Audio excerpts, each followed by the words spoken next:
Olá, sejam todos muito bem-vindos ao Investigação Criminal. Eu sou Léo Soares e hoje divido esse espaço com o advogado Demetrios Eugênio. Ele que é advogado de defesa de Fabiano Kippermayi, o acusado e condenado de matar 5 pessoas no ataque à creche em Saudades, que aconteceu em Santa Catarina na manhã do dia 4 de maio de 2021. Esse é um caso bastante complexo, porque, primeiramente, entre as vítimas nós temos 3 crianças, todas elas menores de 2 anos. As outras 2 vítimas, 2 professoras, uma de 20 e a outra de 30 anos. São 5 vítimas fatais, fora as tentativas de homicídio. Em agosto de 2023, Fabiano Kippermayi, ele foi acusado a 329 anos e 4 meses de prisão. Hoje, com advogados de defesa do caso, nós vamos tentar traçar uma linha do tempo, desde 2021, quando tudo aconteceu, até hoje, 2024. Como que está esse processo? O que aconteceu com o Fabiano? Por que o Fabiano fez isso? E, principalmente, quais os relatos que o Fabiano traz ao seu advogado de defesa, Demetrios Eugênio? Mas, como de costume, antes de começarmos, eu vou fazer uma audiodescrição do que acontece aqui e agora. Eu sou o Léo Soares, entrevistador do canal Investigação Criminal, tenho cabelo curto preto, pele branca, barba, e estou vestindo uma camisa social bege, uma calça jeans azul e um tênis marrom. Estou sentado em uma cadeira também na cor marrom.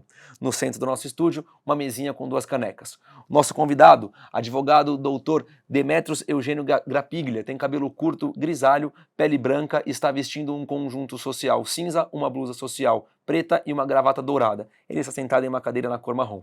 Atrás de nós uma luminária e uma grande televisão, a qual ficam passando as imagens e manchetes do caso que falaremos agora, o caso Chacina em Saudades. Doutor, seja muito bem-vindo ao nosso canal, é um prazer conversar contigo. Tentei conversar contigo lá na época dos fatos, né? Mas imagina, foi tudo muito turbulento, um caso muito complexo, um processo muito grande. Nós temos aqui uma pessoa condenada com 18 anos de idade que comete um crime brutal, abjeto, nem entra na nossa cabeça, né? Mas eu quero que você explique pra gente, se você puder traçar uma linha do tempo, quando que você entra na defesa desse caso e como tudo começa em relação à sua atuação de defesa no caso da Chacina em Saudades. Seja muito bem-vindo. Prazer estar com vocês aqui. Realmente, é um caso que chama atenção, principalmente pelo fato de que, se nós pensarmos, quem, no seu juízo perfeito, faria o que o Fabiano fez? Quem, na sua plena capacidade de entendimento, faria o que o Fabiano fez? Quem, de sã consciência, cometeria um crime com tamanha crueldade e depois atentaria com a sua vida, contra a sua própria vida, como o Fabiano fez? Então, não precisa ser perito, não precisa ser médico, não precisa ser absolutamente nada para perceber que esse comportamento e essa conduta é uma conduta anômala, é uma conduta doentia, que um ser humano, num estado normal, jamais faria. Então essa é a primeira premissa que nós partimos, que o Fabiano trata-se, e essa é a nossa opinião que mantemos até hoje, independente do resultado da condenação, do trânsito em julgado, de tudo isso. Transitou em julgado, muito bem, mas nada impede que cada um tenha a sua opinião pessoal a respeito dos fatos. Então, esses pontos que eu coloco, eles são indicativos de uma pessoa claramente doente. Quando começa o meu trabalho? O meu trabalho começa exatamente no dia em que o Fabiano cometeu os atos, os homicídios e as tentativas de homicídio. Nesse dia, eu fui contratado e comecei a trabalhar para o Fabiano, né? E a defesa tinha como linha mestra a insanidade mental. Foi o que nós insistimos nisso, né? A partir daí, nós contratamos um assistente de perito, né? Inicialmente, ele não era nosso assistente de perito, inicialmente ele foi contratado, o médico, para fazer uma avaliação e nos dar subsídios para a defesa da nossa tese de insanidade mental do Fabiano. Ele foi até Chapecó, esteve com o Fabiano e fez um trabalho. Assim como também na equipe dele haviam psicólogas que fizeram um trabalho de campo com a família, com o grupo familiar, para ver que ambiente o Fabiano estava inserido. Enfim, nós tivemos um parecer do nosso médico, que nós contratamos para esse fim, de que o Fabiano seria uma pessoa inimputável e que, na época dos fatos, ele não teria as mínimas condições de entender o caráter ilícito dos atos praticados. Com base nesse parecer, isso ratificou a minha conclusão pessoal que eu tive quando eu tive o primeiro contato com o Fabiano pós-hospital, porque ele ficou alguns dias internado, dadas as perfurações que ele mesmo se fez. Então isso ratificou o que eu já pensava a respeito do Fabiano, que ele era uma pessoa que sofria de esquizofrenia, né? Os meus parcos conhecimentos de psiquiatria forense adquiridos na faculdade, me davam praticamente a certeza, eu só precisava o aval de um profissional da área médica e da psiquiatria para corroborar e para sustentar minha tese. E com base nisso, nós sustentamos uma tese de insanidade mental, que foi sustentada do início ao fim do processo, né? Minha convicção do médico, convicção das psicólogas, essa era a nossa convicção pessoal, né? Nós não tínhamos outra linha de defesa. A outra linha de defesa que também se estabeleceu era a questão do crime continuado, tá? O entendimento que se tem, embora não tenha sido o entendimento adotado pelo julgador, pelo magistrado, no tribunal do júri e depois no Tribunal de Justiça, continuo com a minha convicção que o que ocorreu lá se trata de crime continuado, em continuidade delitiva. Ele saiu de casa com um único desígnio, o desígnio de matar mais pessoas. Quanto mais pessoas matasse, melhor. Ele saiu de casa com um único desígnio de vontade. E ele chegou na creche e foi o que ele fez. Ele matou quantas pessoas ele pôde. Então, nós entendemos que isso é continuidade delitiva e não concurso material, tá? Isso aumentou significativamente a pena do Fabiano. A interpretação de que se trata de concurso material e não de crime continuado. Então, esse é um dos motivos que, muito embora tenha transitado em julgado, continuo com a minha opinião pessoal, né? Respeito à opinião contrária. No direito é isso, o direito ele é muito dinâmico, né? Nem sempre a tua interpretação é a melhor interpretação ou não seja a interpretação dada pelo tribunal, não seja dada pelo instâncias superiores, enfim. Mas, enfim, nós tínhamos essas duas linhas mestras, a insanidade mental e o crime continuado, né? São crimes, um crime midiático, né? Esses crimes midiáticos, as pessoas estão muito focadas na punição de quem fez o crime, quem cometeu, em punir. As pessoas querem prisão, se puder, prisão eterna, e algumas até, se pudessem, queriam pena de morte. Então, era uma situação assim que quando começou o processo, já estava mais ou menos uns 10-0 para a acusação. Estava pior do que o 7-1, aquele do Brasil na Copa do Mundo, né? Estava muito ruim a situação processual, né? Só que assim, eu tenho uma opinião pessoal que em crimes do júri ninguém ganha, ninguém perde, todo mundo perde. As famílias das vítimas perderam, lamento profundamente a morte das crianças, dos professores, de todo mundo, de quem quer que seja. Lamento pela vida do Fabiano, que foi uma vida destruída, um menino com 18 anos de idade. Lamento pelos familiares do Fabiano. Eu lamento por todo o ocorrido. Então, assim, ó, júri para mim sempre foi isso.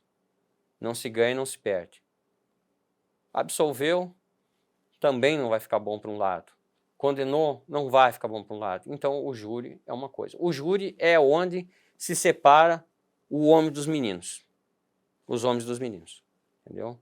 Quando ocorre isso no júri. Então, por isso que muita gente teria muita dificuldade ou não queriam patrocinar a defesa do Fabiano, de medo desse repúdio social, esse clamor social. Só que o advogado ele não é para isso. O advogado ele serve para garantir que o acusado ele possa exercer o seu direito de defesa. O advogado ele não está lá para garantir que a pessoa vai ser absolvida, não está lá para garantir que a pena vai ser atenuada. Ele está lá para garantir que o direito vai ser aplicado e que a pessoa vai ter o direito à ampla defesa e o contraditório. Então, assim, o advogado é para as boas e para as ruins. Por mais que alguns possam pensar que gostem de ir só nas boas, também existem as ruins. É mais ou menos aquela situação do médico. Quando chega uma pessoa lá, um politraumatizado ou que foi vítima de perfuração por arma branca, por PAF, o que o médico vai fazer? Ele não quer saber quem é aquela pessoa, o que ela fez, se ela mereceu aquilo que aconteceu com ela ou não. Ele não faz esse julgamento.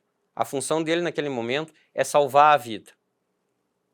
E a função do advogado, nesse momento aqui, é patrocinar a defesa e garantir que os direitos do acusado sejam preservados. Então, a minha missão principal nisso aqui era ir lá e garantir que o Fabiano tivesse os direitos dele, o devido processo legal, né? Embora entenda que o resultado podia ter sido diverso, não por falta de esforço pessoal ou por qualquer outra questão técnica, né? Ele teve o devido processo legal, né? Teve o devido processo legal e sofreu uma condenação. O que acontece? Eu, como todo mundo, me sujeito ao cumprimento das leis. E pela legislação brasileira, ele foi considerado culpado, condenado. E isso aconteceu com o Fabiano. Houve recurso, diversos recursos, né? Tentamos diversas possibilidades, recorremos à sentença de pronúncia, habeas, teve diversos, já faz um pouco tempo, eu tenho um pouco de dificuldade, porque já teve outros casos também, Não, fica de tranquilo. lembrar de toda a gama de recursos, Sim. mas foram recursos quase que intermináveis, tanto é que no dia do júri foi mencionado pelo órgão acusador, dando uma justificativa para a população por que demorou tanto a ocorrer o júri, né, que foram os sucessivos recursos interpostos pela defesa. Perfeito. Então, assim, ó, por falta de recurso, né, Não foi. não foi, né? Então, tem outras questões, por exemplo, de fundo com relação à questão do Fabiano. Por exemplo, assim, uma coisa que me preocupa e que eu acho que deveria ter sido aprofundado mais é a questão técnica. A questão técnica com relação aos contatos na internet do Fabiano, as pessoas com quem ele conversava, a identificação daquela rede de pessoas que ele tinha um contato ali e que isso resta claramente comprovado que ele conversava e trocava mensagens quase que diariamente com pessoas na internet falando sobre essas situações, sobre crimes, sobre situações, sobre ilícitos, né?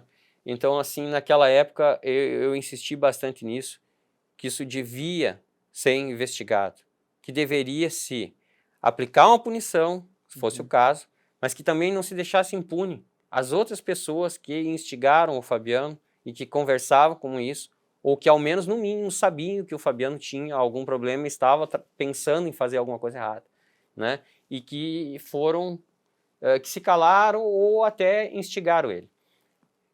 Isso foi insistido, até houve uma discussão minha com o próprio perito lá no dia, a questão das contas, se era ele mesmo que estava acessando, se eles compartilhavam o e-mail, a questão dos IPs, onde se localizava quem estava aqui, quem estava ali naquele momento, né? Eu tinha uma ideia assim de que a investigação tinha que ter sido bem mais complexa, isso é minha visão pessoal, Sim. né?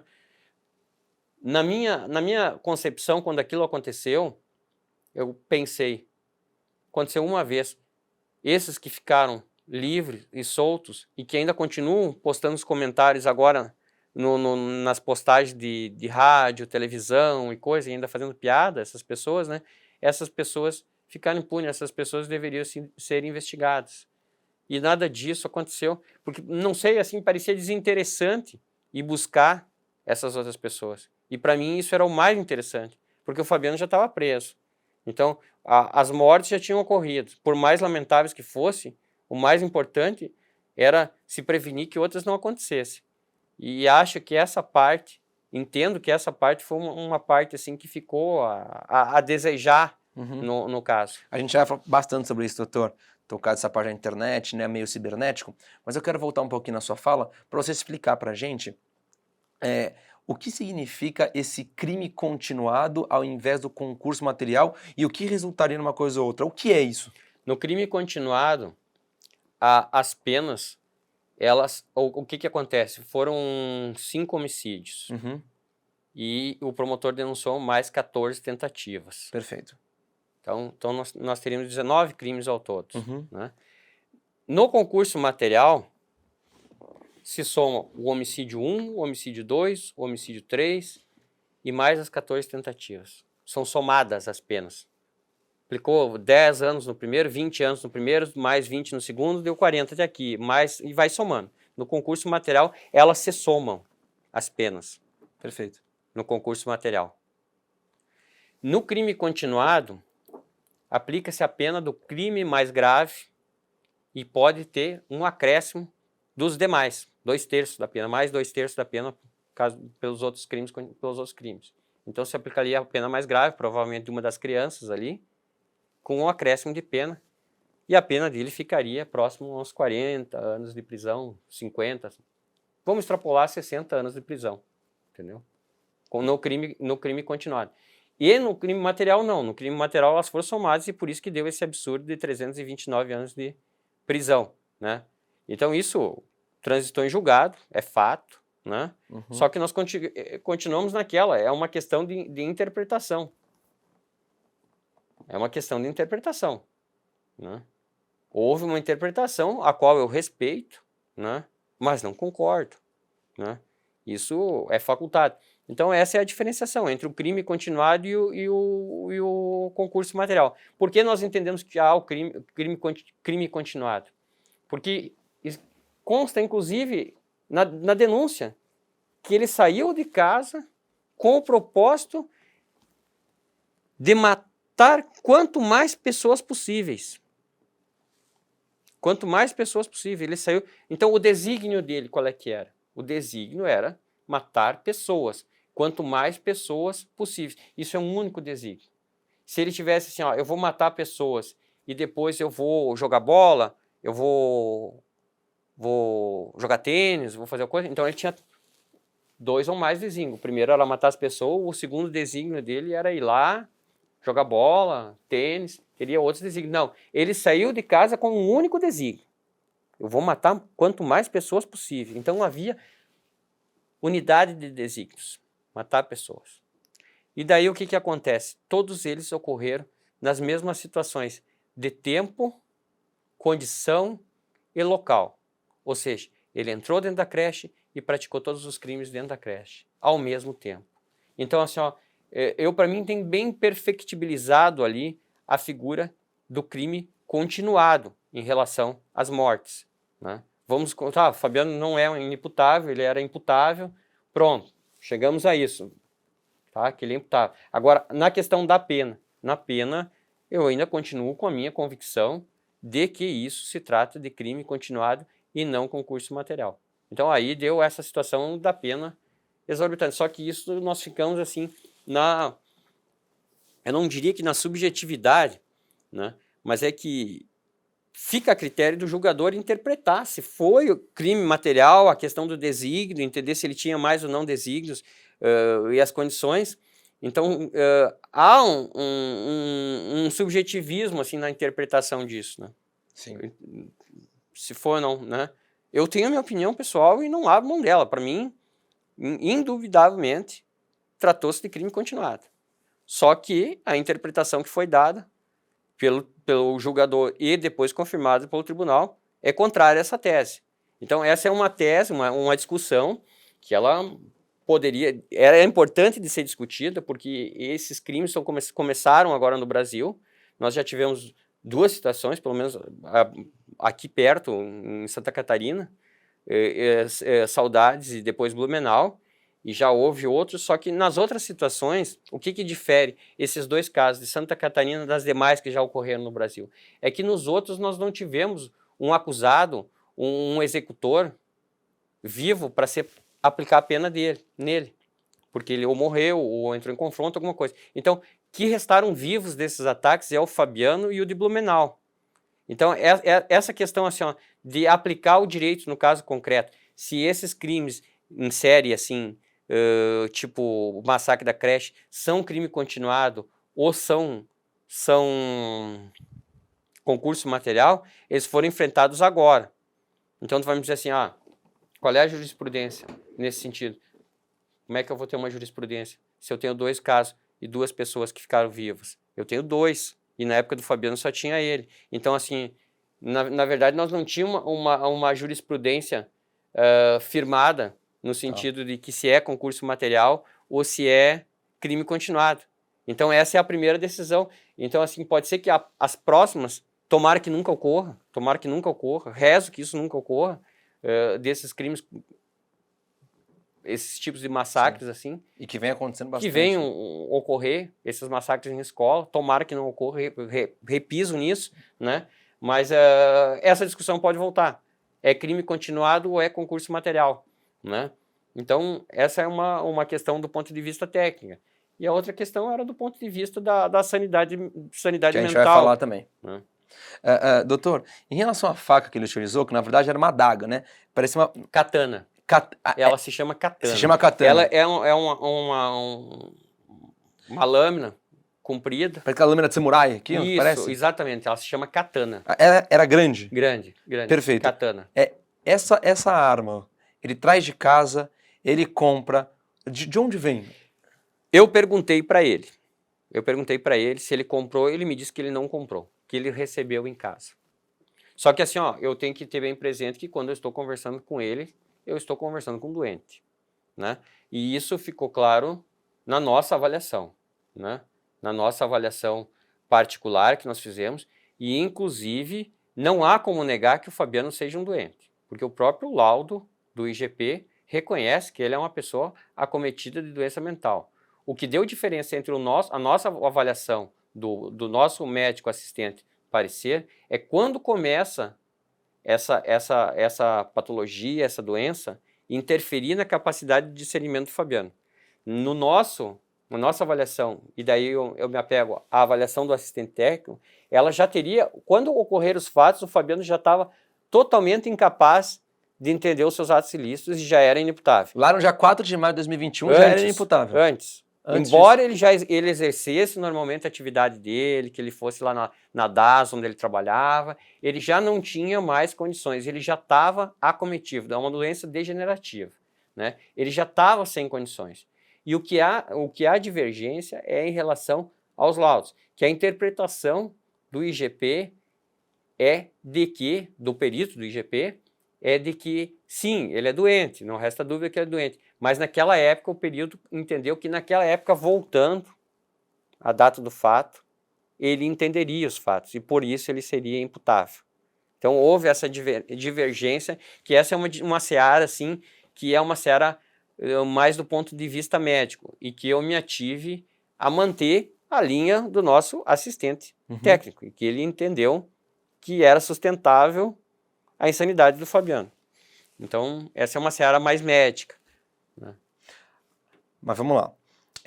A gente tem o primeiro laudo da perícia oficial, a gente tem o laudo da perícia técnica, que é o assistente técnico contratado por vocês, e a gente tem o terceiro laudo, que é esse do IGP, certo?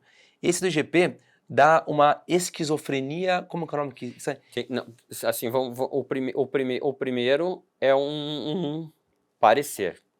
Esse parecer, nós encomendamos o parecer com o médico. Foi contratado um médico psiquiatra, um médico renomado, para fazer uma avaliação com o Fabiano. Ele deslocou até Chapecó. Então a primeiro parecer é de vocês. Isso. O primeiro parecer é de vocês. Nosso. Entendi. Tá. Com este parecer do médico, porque nós já havíamos tentado 3 vezes a instauração de insanidade mental. E o magistrado tinha entendido que não haviam elementos que sustentassem a instauração de um procedimento de insanidade mental. Perfeito. Uma investigação da insanidade mental.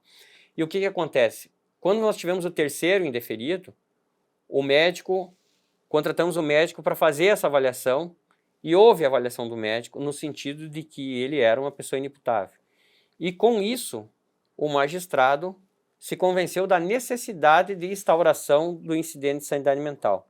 Nesse momento, o médico ele não era mais não estava mais fazendo um parecer para nós. Ele foi nomeado a ser assistente técnico de defesa. Perfeito. E daí ele passou a ser assistente Perfeito. técnico. Daí ele tinha o dever de formular quesitos para o perito, questionar o perito sobre algumas coisas, né? Então ele era nosso assistente técnico, assistente do perito, né? Nomeado pela defesa. Assim como a acusação também nomeou médicos e o Ministério Público também. O Ministério Público, na época, teve a colaboração do Ministério Público do Rio de Janeiro,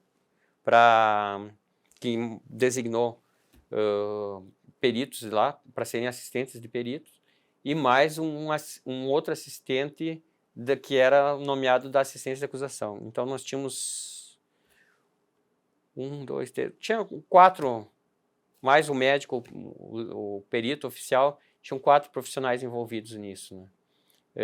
O nosso parecer foi no sentido de que o Fabiano não entendia, porque acompanhou também a perícia, que ele não entendia, que não tinha capacidade nenhuma de discernimento, mas, no entanto, o perito oficial, ele entendeu, no laudo dele, que daí já é um laudo, que o Fabiano, na época dos fatos, entendia.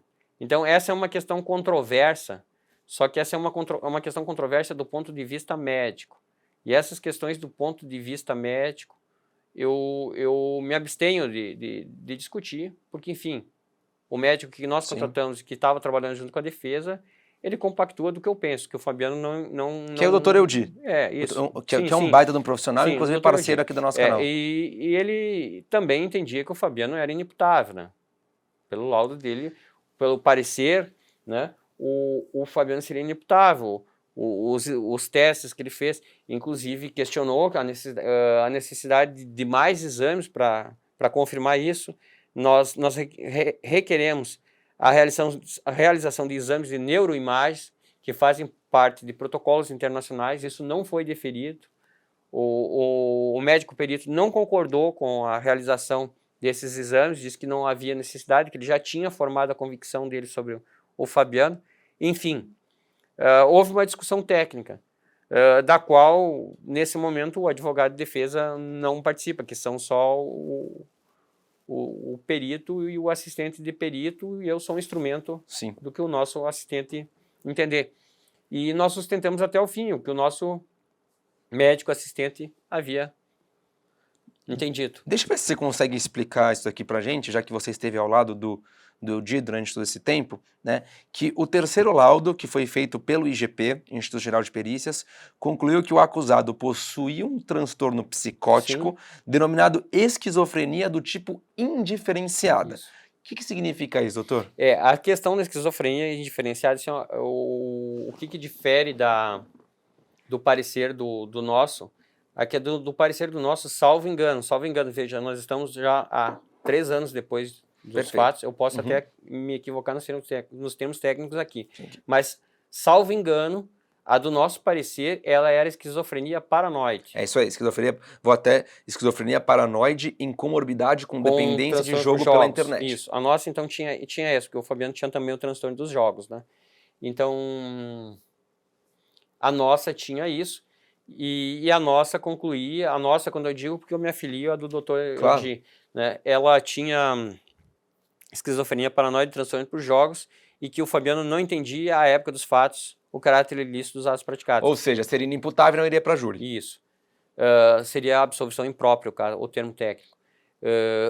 Porém, o médico perito entendeu que ela era esquizofrenia indiferenciada. E o marco que ele estabelece para ela começar a afetar a capacidade de discernimento do Fabiano, ela é posterior aos fatos. Segundo o médico do IGP, à época dos fatos, o Fabiano entenderia o caráter ilícito. Entendi. Então há essa divergência. Essa é uma divergência crucial, né? Mas ela se limita a uma discussão médica, né?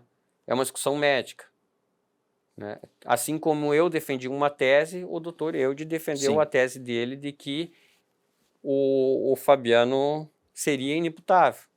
E aí, doutor, vou voltar só um pouquinho, porque o Fabiano disse que essa faca chegou até ele, né? Isso foi confirmado em algum momento? Descobriu-se quem comprou a faca, por que comprou a faca, sendo que a faca chega na casa dele gratuitamente, é isso? Olha, eu me baseio nas questões assim que eu conversei com ele, pelo que eu entendi. Sim. Pelo que eu entendi. Posso estar enganado. Ele não adquiriu a faca. Alguém mandou a faca para ele. Ou seja, com essa informação, a gente tem quase a certeza que ele foi mentorado. Sim, não, sem dúvida que ele sofreu influência, sem dúvida. As conversas que a polícia, a própria polícia conseguiu chegar da investigação, haviam pessoas conversando com ele, perguntando se ele fez o ataque. Incentivando. Incentivando. Não digo que incentivando diretamente, assim, mas um incentivo, assim, por via reflexa, um incentivo, assim, não sei te explicar, assim, do ponto de vista psicológico, como é que seria essa motivação.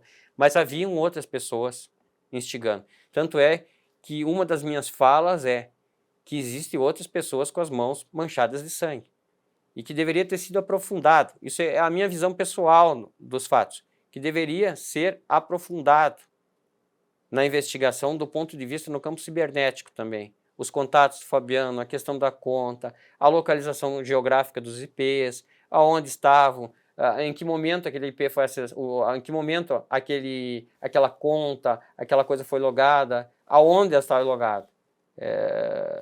Isso era muito importante, porque assim, um simples histórico que tu extrai do computador, desconectado da web, fica muito difícil de tu fazer uma afirmativa que alguma coisa partiu ou deixou de partir daquele computador, né? Com essa questão da conta Google, por exemplo, uma conta Google, por exemplo, se eu te der a minha senha, tu pode acessar aqui no teu computador, tu pode acessar lá, e tudo que nós pesquisar no Google vai ser encontrado ali, independente de ter sido eu ou você que pesquisou. Então, ficou uma lacuna intransponível nessa questão. Mas é que tinha algum e-mail que era compartilhado entre as pessoas que ele conversava, pelo que ele disse, sim. Ou seja, era o mesmo e-mail e algumas pessoas tinham a senha. Pelo que ele disse, sim. E se isso não fosse verdade, isso era uma coisa que no mínimo deveria ter sido investigada.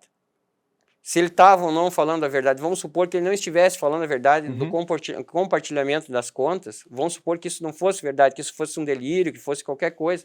Essa era uma situação que no mínimo deveria ter sido investigado, porque existia falas de terceiros identificadas ali.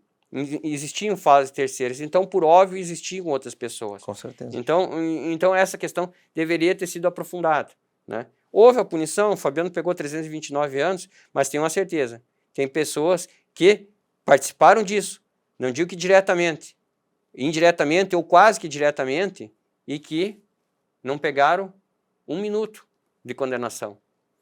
Então, entendo que poderia ter sido aprofundado, que talvez ainda houvesse condições hoje, com os indícios,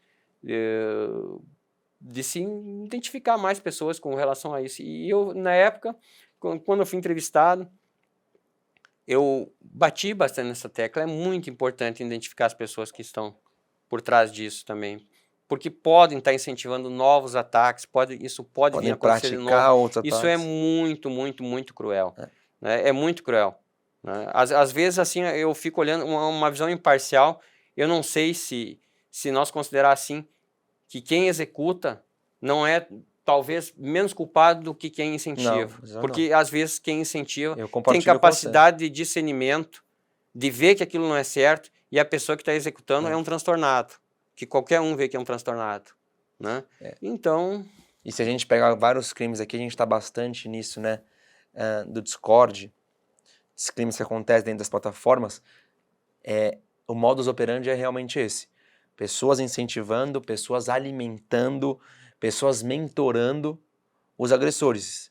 Então, muitas vezes, e esses agressores se tornam heróis para esses mentores, para essas pessoas. Se algo der errado, como no caso do Fabiano, algo deu errado para ele foi preso, certo? Não conseguiu tirar a própria vida. Aí, esses incentivadores simplesmente descartam. Ah, não, ele matou, mas foi preso, então, não serviu. Então, ainda acabam desfazendo aquela imagem de herói, de mártir, sabe?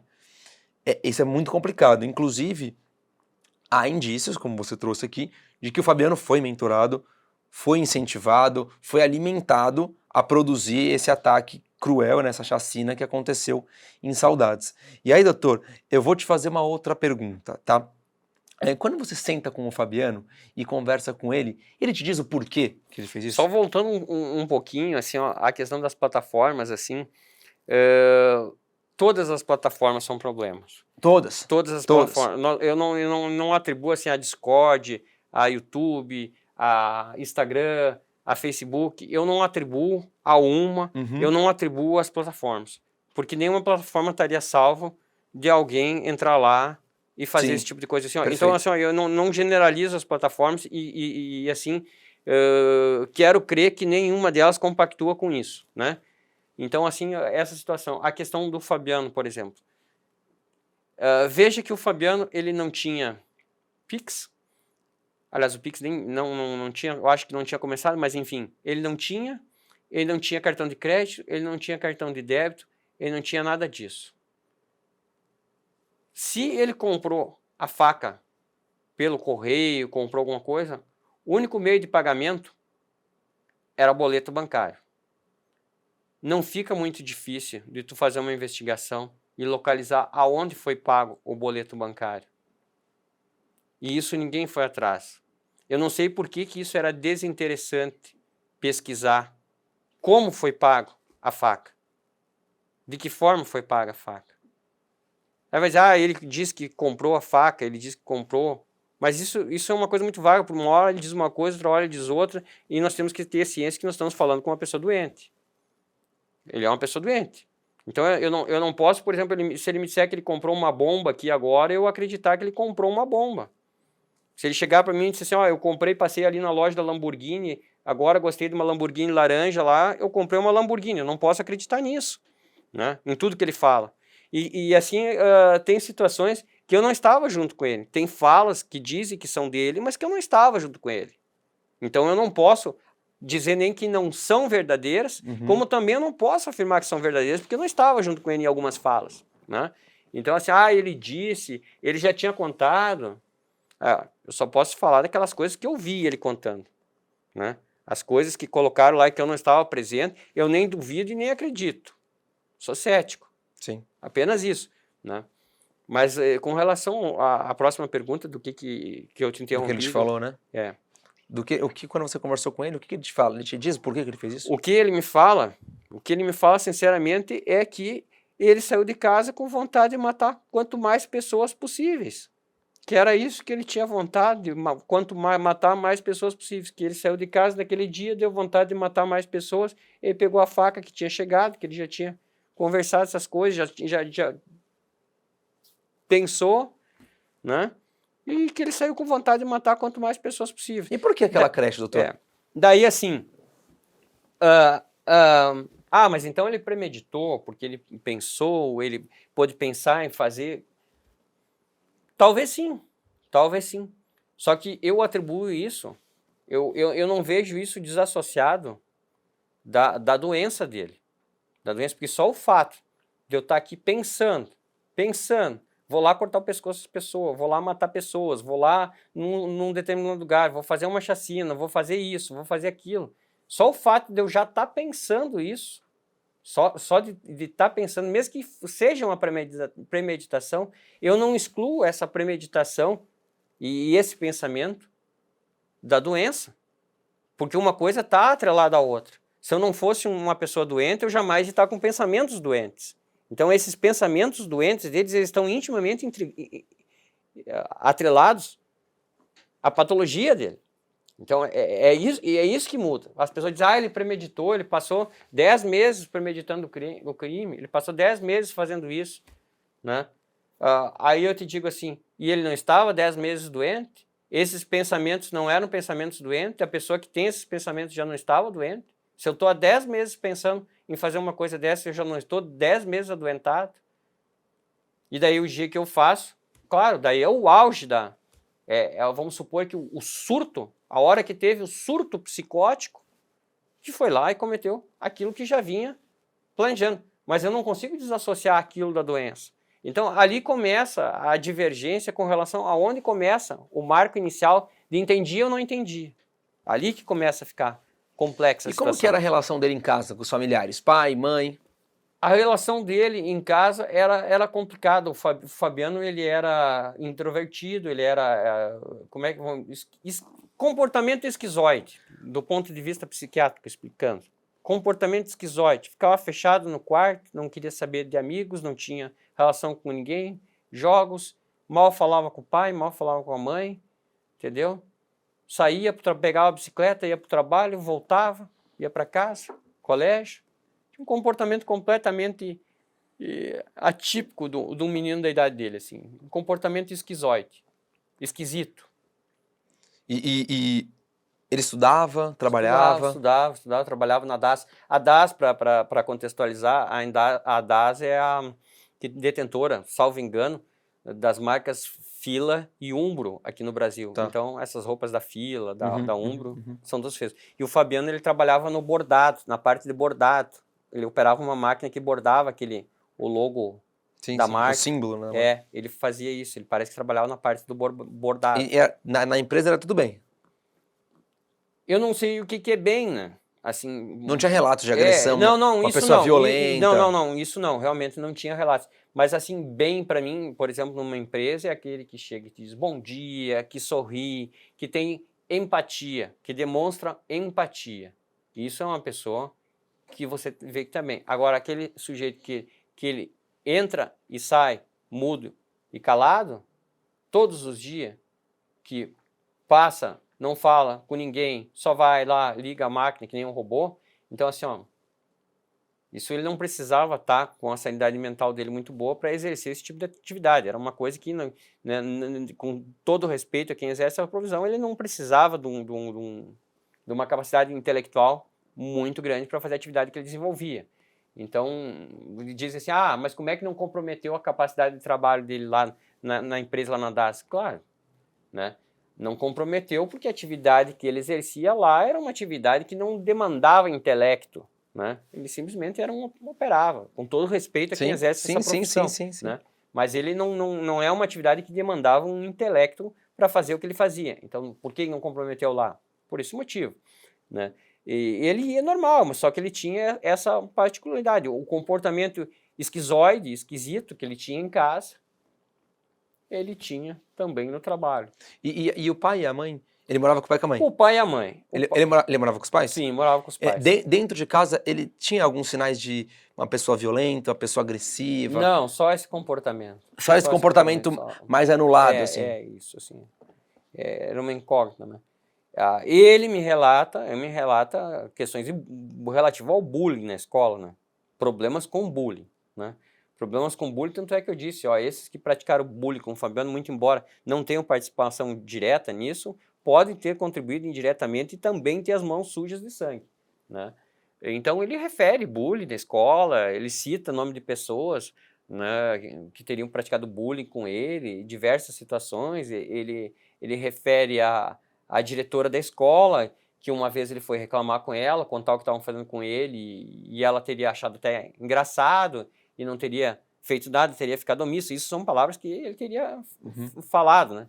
Agora, te dizer exatamente o que ocorreu, por exemplo, só estando presente. Sim. Não, é muito difícil se falar daquilo que não se baseia exclusivamente nas palavras dele, né? Mas tu percebe que alguns relatos dele são fidedignos e que realmente ele teve essa questão do bullying. A família dele é uma família perfeitamente entrosada lá em Saudades, uma família assim que se dá com todo mundo, que tem amizade com todo mundo. O pai joga bocha, tem os amigos, eles têm um campeonato, entendeu? Inclusive até o pai do Fabiano é amigo do pai de uma das vítimas, lá, de uma menininha, não lembro agora exatamente qual, mas eram amigos, as famílias inclusive se davam. É uma coisa que ninguém entende o que aconteceu, como é que aconteceu. Só que eu notei assim que as pessoas conseguiram separar bastante as coisas. Que uma coisa é o Fabiano doente e outra coisa é o pai, a mãe, a avó. A avó dele na época tinha 93 anos. A avó do Fabiano? 93 anos. Nossa. Né? A avó do Fabiano é a esposa do seu Losiano Kipper. Losiano Kipper é quem dá um nome à rua da casa do Fabiano. A casa do Fabiano tem o nome do avô dele, Nossa. a rua que ele mora. Então, eles são uma família tradicional de Saudades, pessoas conhecidas, né? Então, eu vejo por esse lado, assim, que a população soube separar. Uma coisa é o Fabiano doente, o Fabiano que fez isso, que tem que ser punido, e a família dele. Porque a família dele, assim, pelo que eu notei, assim, não houve nenhum ato hostil contra a família dele. Mesmo diante de tudo que aconteceu, né? Até seria uma coisa de se pensar, vão ficar bravos com o pai, com a mãe dele, mas as pessoas... Até porque a família não tem culpa. Exatamente, Sim. exatamente. Então, a tia é agente de saúde, é uma pessoa muito benquista na comunidade, é uma pessoa muito bem vista, uma pessoa bem relacionada à tia dele, assim, ó, o convívio pessoal nesse tempo com eles ali foi simplesmente maravilhoso. Eles são umas pessoas, assim, eu vou lhe dizer assim, o convívio pessoal com a família deles são pessoas maravilhosas e é assim, não se consegue entender a não ser do ponto de vista psiquiátrico. O Fabiano tem algum problema e naquela época já tinha o problema e por isso ele fez essa atrocidade. Ele vai até a creche de bicicleta, é isso? Sim. A- Ele sai ele vem para casa tomar o café, mas por volta das 10 horas ele sai da DAS, chega em casa, toma um café, creio que não lembro se ele toma ou não toma um café, mas ele vem em Tá casa bom. e ali ele pega e sai e vai de bicicleta até... Por que a creche, doutor? A creche, a seguinte, ele foi aleatoriamente, ele saiu aonde ele pudesse matar alguém, ele saiu com um desígnio único, por isso que eu insisto na questão do desígnio único. Ele não escolheu a creche, ele não escolheu a creche. A né? creche já não era um alvo antes. Não era um alvo. Daí o que contradito isso? Ah, que havia pesquisas lá no computador dele, se as creches estavam abertas, se no dia seguinte ia ter aula na creche tal e coisa. Daí eu já não sei também se alguém não incentivou ele aí na creche. Eu já não sei, porque eu não consigo saber se aquelas pesquisas foram ele que fez, ou se alguém pesquisou por ele e transmitiu para ele, ó, vai lá amanhã na creche. É, porque na verdade é um lugar que tem mais pessoas, Isso. mais pessoas frágeis, Isso, né? frágeis, exatamente. Até nós ouvimos o presidente da República dizer na época dos fatos, o presidente disse assim que se ele fosse valente, então ele tinha ido num quartel, ele não tinha ido lá na creche. Então, assim, a questão da creche, para mim isso é uma incógnita também, né? Por que da creche? Ele não fala pra você? Não. Ele disse que ele saiu e que queria matar quanto mais pessoas. Mas daí eu fico pensando, acharam lá as pesquisas lá, que encontraram as pesquisas. Essas pesquisas, ali nós precisávamos saber se foi ele que pesquisou isso ou alguém pesquisou para ele isso e sugeriu que ele fosse lá na creche. Mas não era o computador dele? Mas aí tem a questão da conta. Quando eu questionei o perito, o senhor pesquisou a conta ou o senhor pesquisou o histórico de navegação? Ele não conseguiu me definir isso. Se foi pesquisado o histórico de navegação ou se foi pesquisada a conta. Porque se eu abrir a conta, na conta a pesquisa pode ter sido feita lá no Nordeste, lá no Norte, em qualquer parte. Sim. A conta. Ou fora do Brasil, inclusive. Qualquer parte do planeta. Pode ter sido feita a pesquisa com a conta. Daí eu abro a conta aqui em São Paulo agora e olho, vai estar o histórico na conta. Então eu tentei fazer essa separação. A pesquisa essa da creche foi feita na conta ou ela estava no histórico do computador? Entendeu? O que é diferente. E essa questão não restou resolvida. Não restou resolvida. Então daí chega aqui, por que na creche? Daí eu já não sei se foi ele que pesquisou ou alguém pesquisou para ele e sugeriu que ele fosse ou o que aconteceu. Entendi. Eu só sei que ele me disse que saiu para matar mais pessoas e que foi aleatoriamente. Perfeito, Que doutor. não houve uma escolha. E nós temos aqui as 5 vítimas, né? Kelly e Mirla, as professoras da Sim. escola, Sara Luísa, Murilo e Anabela, os bebês que foram mortos, todos eles menores de 2 anos de idade. Aonde entra aqui nessa história as 14 tentativas de homicídio? Exatamente. Essa é uma questão que nós suscitamos lá no júri. Só que a nossa tese não foi a tese vencedora, né? Apesar de que em júri ninguém ganha, ninguém perde, a nossa tese não foi a vencedora. Porque logo no início, antes do oferecimento da denúncia, o Ministério Público requereu, fosse oficiado ao município, salvo engano ao município, quem eram as pessoas que estavam na creche naquele momento, né? E essas pessoas que estavam na creche passaram a ser relacionadas como tentativa de homicídio. E daí, assim, o que aconteceu naquele momento lá, exatamente na creche, é só quem estava lá e o Fabiano. Algumas pessoas relatam que ele tentou invadir uma porta, que ele empurrou uma porta, que ele enfiou a faca lá, que ele teria feito alguma coisa contra elas. E isso já entra na tentativa de homicídio. E daí entra na tentativa de homicídio. Eu discordo disso. Eu acho que a tentativa, os atos executórios da tentativa de homicídio têm que estar bem claros. O fato de eu chegar numa porta do outro lado, ou eu desferir um golpe na porta, não caracterizaria uma tentativa de homicídio. Então, assim, aquelas 14 tentativas de homicídio, para mim, na minha concepção, na minha interpretação, me reserva dizer isso, na minha interpretação, foi condenado, ponto. Né? Mas na minha interpretação, não teriam ocorrido aquelas 14 tentativas de homicídio, na minha interpretação. Né? O que eu entendo? Que seriam 3 homicídios, aliás, as 2 professoras e as 3 crianças. 5 homicídios consumados. 5 homicídios consumados. E a tentativa de homicídio contra o sobrevivente. Um sobrevivente, aquele que teve o rostinho cortado aqui. Certo, que eu tenho o nome dele aqui, que é o Henrique. O Henrique, exatamente. Seriam isso. 5 homicídios e uma tentativa consumada. Essa, indubitavelmente. Né? Mas as outras 14 tentativas que são imputadas a ele, essas também eu discordo da interpretação jurídica que foi dada para o fato.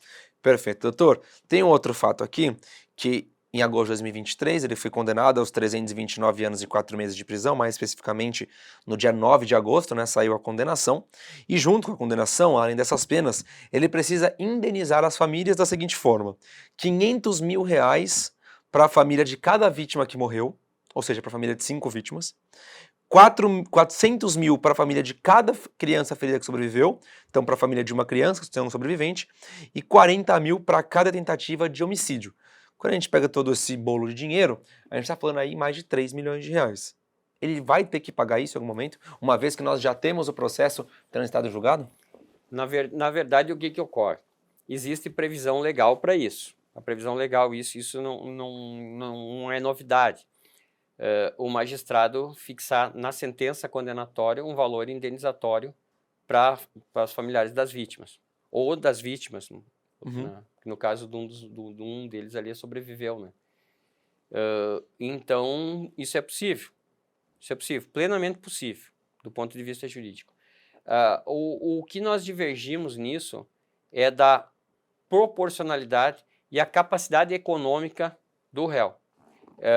Nós entendemos que isso não foi levado em consideração, né? Porque, veja só, são valores astronômicos em relação ao Fabiano. 3 milhões de reais, mais de 3 milhões, quase 3 milhões e meio de reais para o Fabiano pagar. Aí tu me pergunta, ele vai pagar? A questão é a seguinte: com o trânsito em julgado se constituiu um título executivo em relação ao Fabiano, né? Existe um título executivo, né? Pode entrar com ação executiva cobrando isso? Pode, perfeitamente. Podia ter entrado, inclusive, com a execução provisória no dia já lá do julgamento. Já podia entrar. Pode entrar. A questão é, o que nós discutimos é ser feita uma condenação, o tamanho, o quantum fixado pelo magistrado. Por que nós discutimos? Não que as pessoas não mereçam. Pelo amor de Deus, o que aconteceu para a família dessas pessoas, eu tenho filhos também, eu sei a dor que eles sentiram, então eu imagino assim, uma coisa imensurável. Perfeito. Imensurável. Nenhum dinheiro no mundo ia reparar a perca dessas crianças, a perca da professora Mirla, da Kelly, da outra lá. Enfim, nada ia... O dinheiro jamais ia repor o sofrimento dessas pessoas ou amenizar. Nesse contexto, o que ocorre? A indenização, ela pode ser fixada, mas ela tem que levar em consideração as capacidades econômicas de quem vai pagar. Então, tu veja lá, um menino lá com 18 anos, que trabalhava na empresa, lá, ele ganhava na carteira dele assinada um salário mínimo. Imagina, ele não tem patrimônio para pagar isso. Mas aí não passa para a família? Não, Não, né? não. O condenado é o Fabiano, entendeu? O condenado é o Fabiano. Hoje ele é o condenado. O pai dele goza e dispõe do patrimônio dele, a família dele goza e dispõe do patrimônio dele eternamente. E não toca os familiares dele. A condenação é para ele, foi ele que fez tudo isso. Então, assim, não toca a família dele. Né? Não toca. Então, ele é o condenado e os 3 milhões esses tem que sair dele. Né? Enquanto ele estiver ali, é dele. E daí eu faço um somatório. De que jeito que ele vai pagar isso aqui? Não vai. Não vai, entendeu? Por mais que se diga que tem um caráter punitivo a aplicação desse valor, é óbvio que ele não vai conseguir. Mas aí desaparece com o tempo? Ele não pode pagar, e aí? Aí nós vamos entrar em questões de prescrição, outras questões que eu não gostaria de discutir, né? Não gostaria de discutir porque isso faz parte da execução do título e daí é uma cobrança, enfim. Essa parte, assim, pode ocorrer prescrição, entendeu? Depende de quando vai ser ajuizado, eu não tenho como estipular um lapso de tempo. Entendi. Mas vamos extrapolar as coisas aqui. São 40 anos. E nesses 40 anos, ele lá dentro, ele não vai produzir nada. Ele já não tinha nada quando ele entrou lá dentro. E durante esses 40 anos, ele também não vai produzir nada. Então, assim, ó, é meio difícil que uma execução se sustente, sem nós discutir questão de prescrição ou não, que uma execução se sustente por tanto tempo. Né? Por mais que ela sofra correção monetária, que ela aumente o valor, que o valor triplique nesses 40 anos, quadriplique nesses anos, não consigo fazer um cálculo assim. Mas, enfim, é muito difícil. Eu vejo que as possibilidades de recebimento desse dinheiro, dessa indenização, e elas estão próximas a zero. Né? O que ocorreu foi que, salvo engano, o município se propôs a indenizar as vítimas ou fazer alguma coisa nesse tipo. O município de Saudades, com as crianças, com os familiares das crianças que estavam lá. E daí haveria estariam em tratativas de acordo com os familiares para indenizar os familiares de alguma forma. Eu vi alguma coisa nesse sentido, né? Então, esse valor, eu creio que talvez os familiares recebam. Mas do Fabiano em si, é só olhar para ele e olhar para as condições econômicas dele, que nitidamente se pode, quase que uma certeza de que dele não vem absolutamente nada, né? Sim. Doutor Demétrio, estamos chegando aqui ao nosso final. Quero te perguntar se tem alguma outra observação, algum outro fato que você quer trazer aqui para a nossa entrevista que nós não falamos até agora. Não, eu acho que foi bem dentro daquilo que eu imaginava, quando eu me propus a vir aqui conversar com vocês da questão do Fabiano, né? Sim. Mas assim, eu digo assim, ó, existem mais pessoas que eu conversei após o ocorrido lá, que do ponto de vista jurídico, essa situação e essa condenação do Fabiano, muito embora ela tenha transitado em julgado, ela ficou sem um encaixe jurídico perfeito. Essa condenação do Fabiano, ela é mais carregada da emoção do que a razão. Essa é uma visão que eu tenho. Que a condenação dele, assim, é uma condenação pela emoção. E noto, assim, que em alguns pontos a razão parece que ficou de lado. Sim. Né? A emoção tomou conta da população, ela exerceu uma pressão, ele teve um julgamento midiático que qualquer coisa que tu dissesse lá no dia do júri ou durante o processo, pouco adiantava, né? Quando começou o júri lá, até me chamou a atenção do júri, né? Eu comecei a pensar, teve o júri da Boate Kiss, foi 2 promotores de justiça lá, contra cada réu, tinha 4 réus, tinha no mínimo 2 advogados para cada réu, eram 8 e 2 promotores de justiça. E eu digo assim, o Ministério Público de Saudade deve estar dando muito valor para a minha atividade, porque eles mandaram 4 promotores de justiça para um advogado e mais um assistente de acusação. Então, aquele dia lá, no júri, não que o Ministério Público de alguma forma me colocasse medo, porque podiam ter ido 10 promotores lá, que não ia mudar a situação. Mas, naquele dia, eles exerceram o verdadeiro 5 contra 1. 5 acusadores para acusar o Fabiano. Né? Não que isso não possa. Pode, do ponto de vista pode. Né? Então, o pessoal às vezes me pergunta assim, tu não tem medo do Ministério Público quando vai lá no júri? Eu digo, não. Da última vez que eles vieram em 4 para discutir a questão do Fabiano, que praticamente, pelo clamor público, ele já tinha sido condenado antes de entrar naquela sala. O clamor público pela condenação dele era tanto que o que se dissesse para os jurados lá, eles estavam obcecados pela condenação. Tu via no semblante deles isso. Então era uma situação, assim, uma situação bem diferente, um processo que eu acredito assim que do ponto de vista profissional me fez muito bem, a experiência, e eu saí lá de dentro com a certeza do dever cumprido. Eu saí de lá, fui lá abracei o pai dele, a mãe dele, os familiares dele, e a certeza do dever cumprido, de que eu cumpri com o meu papel de advogado, e que eu não me omiti diante de tamanha barbaridade, de tamanha situação que era, a complexidade do caso. O caso era complexo e por isso que quando ele começou eu tinha certeza que ele era para mim, que eu tinha que ir lá, dada a complexidade. Né? Então é aquela coisa, se ganha, se perde. Não sei o que te dizer. Eu sei que eu saí de lá com a certeza do dever cumprido, deito e durmo todos os dias no meu travesseiro com a consciência tranquila, de que eu fiz o que eu podia, que eu fiz o meu melhor e é sempre assim que eu vou fazer com todos os meus clientes, independente do que aconteça. Esse é o papel de um bom advogado. Um bom advogado. Foi o que eu disse para ele, quando começou, para os familiares dele. Para ele não adiantava dizer muito. Né? Eu disse para os familiares dele, hoje é o início de uma grande caminhada. Eu não sei como é que vai ser o fim dela, mas eu tenho uma certeza para te dar. Eu vou estar contigo no começo, no início, no meio e no fim.